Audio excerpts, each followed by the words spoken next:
Hello, book lovers and fans of the Boulder Bookstore. My name's Joseph LeValley. I'm the author of a series of award-winning mystery thriller novels featuring a young journalist named Tony Harrington. Um, I've been publishing mystery thriller novels since 2018, and there are 6 in the series currently. Number 7 comes out this fall. So the bookstores asked me to answer a few questions about my books. The first being what inspired me to create Tony Harrington. I was a newspaper reporter in my first career. They say write what you know, and that's exactly what I did. Um, and I was actually, well, as a reporter, I covered crime and criminal justice as my primary beat. And in 7 years as a reporter, I covered 8 homicides, including 2 double murders. And I sat through 6 murder trials. 6 of those cases went to trial. So I was actually sitting in a murder trial one day when I had the idea for my first novel. This was many years ago, and I tucked that idea away and kind of played with it over the years and finally finished it in 2016. That book is called Burying the Lead, which is a newspaper expression. Many of you might know that. Um, I thought it was a good title for the book. Um, in it, Tony Harrington decides a guy on trial is innocent and goes looking for the real killer and uncovers a rather sinister plot going on behind the scenes. So that's where Tony Harrington came from a long time ago. I often describe him as an imaginary friend. He's been with me for 35 years or something like that. And as I said, finally saw the light of day in when he was first published in 2018. Another question they asked, do I ever have to do research to write about the crimes in my books? And the answer to that is yes, but it really varies. That first book, I was writing about a murder trial and inspired by experiences that I'd actually had, so not much research was required. But my second book is called Cry from an Unknown Grave, and it's about human trafficking. And I didn't know anything about human trafficking, so I did an extensive amount of research, both interviewing law enforcement people, um, talking with a woman who runs a shelter that takes care of girls who've been rescued from human trafficking, doing research online, etc. So in each of my books, the amount of research really varies, and sometimes it relates to place. A couple of my books have significant scenes in Chicago. I've been to Chicago many times. I live in Iowa, but I might be doing research about a specific location or even a building in Chicago. A couple of the Tony Harrington books take place overseas when he's traveling. And so, of course, there's some research involved there. And in my most recent book that's been published, 3 Weeks in Winter, there's a couple of scenes in Russia, and obviously that required some research as well. I'm asked to say something about my writing process, and I write in spurts. Once I get into a project, I write a lot. Typically in the evenings, I'll get started in the late afternoon or early evening, and I'll write until 2 or 3 in the morning. Then sleep late and do things that need to be done in terms of my domestic life, and resume again in the afternoon. But when I'm in a project, I write a lot. And then once it's done, I may not write again for 3 or 4 months before I start the next project. I did learn in Burying the Lead that once you get into it, writing every day is a key to getting a book finished. If you really commit yourself to writing every day, it's surprising how quickly you can finish a book. Another question I was asked, are there more murders in store for Tony Harrington? I'm happy to say number 7 comes out this fall. It's called Murder Suspended, and it all takes place in Ireland. Tony, last name is Harrington, which is obviously an Irish name, and he goes to Ireland on vacation to kind of dig into his family roots. And his first day in Ireland, someone tries to kidnap him, which baffles him significantly. And then he travels south to the to Beara Peninsula, and there he gets in the middle of a double homicide, and turns out it's all part of a drug war between 2 drug cartels. So it was a lot of fun to write.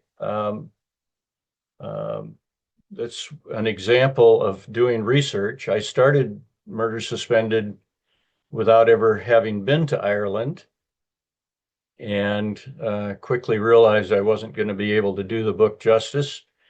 So I told my wife, Jane, we need to go to Ireland, and we packed our bags and took a trip there. And we literally mapped out the journey that Tony takes from Dublin to Cork to the Beara Peninsula to the small seacoast village of Allihies.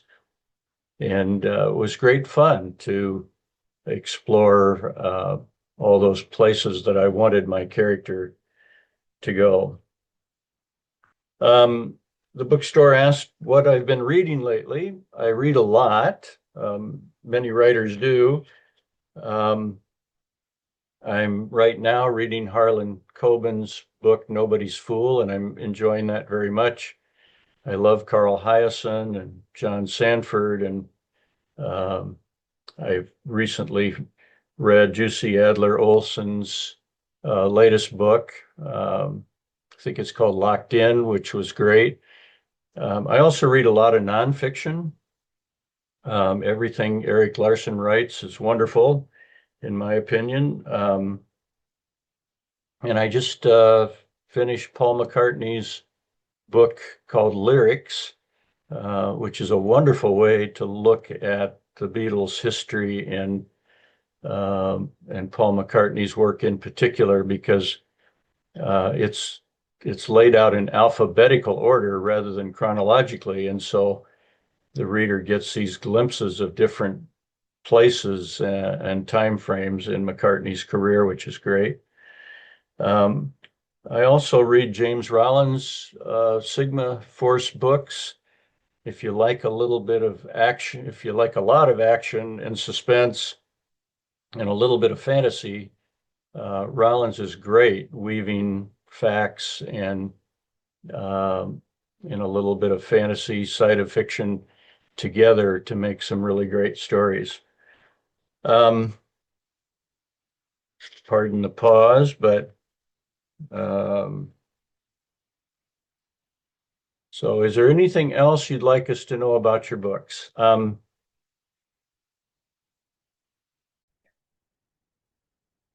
So the books are, they include a romantic element in each book. Tony's a young single guy, so naturally he has relationships with women. And I'm proud to say the female characters I write, I intentionally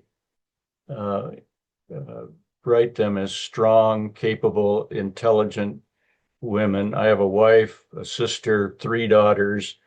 I'm not foolish enough to write anything other than a strong, capable, intelligent woman. And his current girlfriend in the most recent books, I think is smarter than he is, and it plays a key role in solving at least a couple of the mysteries he encounters. So I've enjoyed exploring that side of him.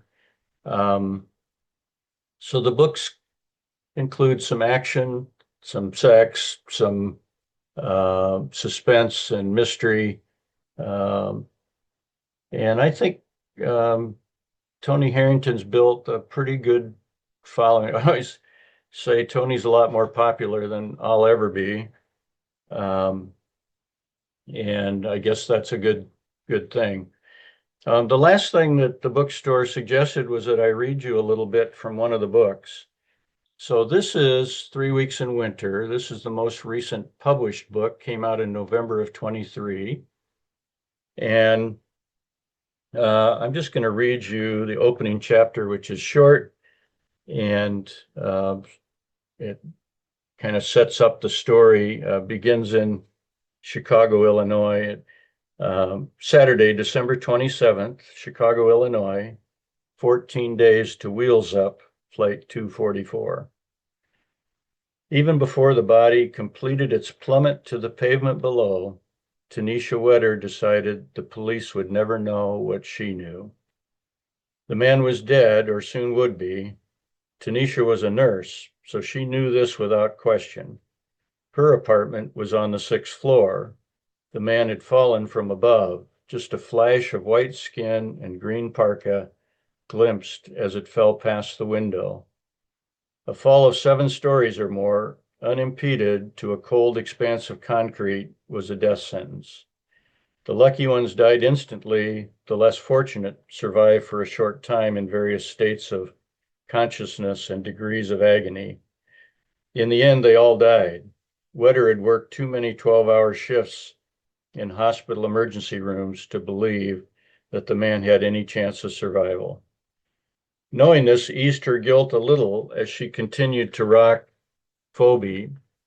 She couldn't save the stranger, so it wouldn't matter if she waited until someone else found the body. When the police and the EMTs arrived, if Phoebe was sound asleep by then, she would venture down to the street to feign curiosity about the gathering emergency vehicles and to offer her assistance. Her ability to turn her back on the victim now, and her reluctance to tell the police what she had seen earlier, were not the result of callousness. Her years of caring for victims of tragedy and malice had not made her callous. It also was not the result of cowardice. Growing up on the south side of Chicago and living as a single mother in the heart of the city had made her anything but a coward. The source of her resolve to stay away was curled up in her lap. Phoebe changed everything. Having a 1-year-old son to raise, to nurture, to protect, forced her to set aside any crusader impulses and think first of what was best for him. Phoebe's first smile, just hours after his birth, had awakened in her a depth of love and devotion she didn't know she could feel for anyone.